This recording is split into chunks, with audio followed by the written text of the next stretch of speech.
This kind of looks like it might be a hard question. We have a longer passage. We have kind of longer answer choices. So let's make sure we know what we're being asked to do. Here it says, if which finding from the experiment, if true, would most directly support these people's hypothesis, right? So we are going to get their hypothesis at some point. When we get to it, I'm going to pay especially close attention, and we want to support it. So maybe a dumb summary of that hypothesis would be helpful.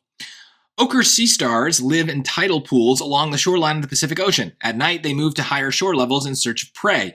But scientists Corey Garza and Carlos Robles noticed that ochre sea stars stayed at lower levels at night after heavy rains. It's not a hypothesis, that's a finding. Garza and Robles hypothesized that a layer of fresh water formed by rainfall was a barrier to the sea stars. So freshwater barrier. To test their hypothesis, the scientists did an experiment. They placed some sea stars in a climbable tank of seawater and other sea stars in a similar tank of seawater with a layer of fresh water on top. Then the scientists watched the sea stars' behavior at night. So if we want to support this, then, I mean, it kind of just says it, right? What is my dumb summary? That the stars avoided the fresh water, something like that. Let's see what the choices say, see if anything matches that. None of the sea stars climbed to the tops of the tanks, but sea stars in the tank with only seawater moved around the bottom of the tank more than sea stars in the other tank did. Well, the whole point is that the fresh water's on the top. They want to get to the top, so I don't really care what's going on at the bottom of the tank, right? So this just seems like a random fact. B, sea stars in the tank with only seawater climbed to the top of the tank, but sea stars in the other tank stopped climbing just below the layer of fresh water. So they're avoiding the fresh water. Like, seems right, seems like kind of what they said, but we got to read everything. C, both groups of sea stars climbed to the tops of the tank, but sea stars in the tank with only seawater climbed more slowly than sea stars in the other tank did.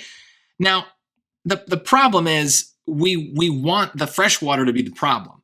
And so, first of all, it's saying that they're kind of doing the same thing. So that's not good. We want there to be a difference between the salt and fresh water. That's the whole point of their hypothesis. But also, why would the ones in the seawater climb more slowly? Do we talk about the speed of the climbing at all in this passage? No. We talk about whether they climbed at all, not the speed at which they climbed. So this is just adding a rate into this that I don't see. A comparison, maybe is a good way to put it. D, sea stars in the tank with only seawater mostly stayed near the bottom of the tank, but sea stars in the other tank climbed into the layer of fresh water. No, this would weaken their hypothesis, right? This is saying the fresh water is good. They like that fresh water going to it. So this is the opposite. Now, they could have asked that, right? They could sometimes ask for what most directly weakens the hypothesis. So you got to pay attention to the question. But this is definitely not right here. B is the answer. It's basically what I said the dumb summary was. But like, pay attention to the question. If the question said weaken, D would have been the answer here, or at least good enough to be considered an answer. So, you know, it ends up being kind of like not that hard of a question. You know, it's intimidating maybe, but you got to be able to push through. And like I said at the beginning, focus on the question. The question is telling us to care about their hypothesis. They didn't hide the hypothesis somewhere in this passage. There was a lot of detail, but eventually they just kind of said it.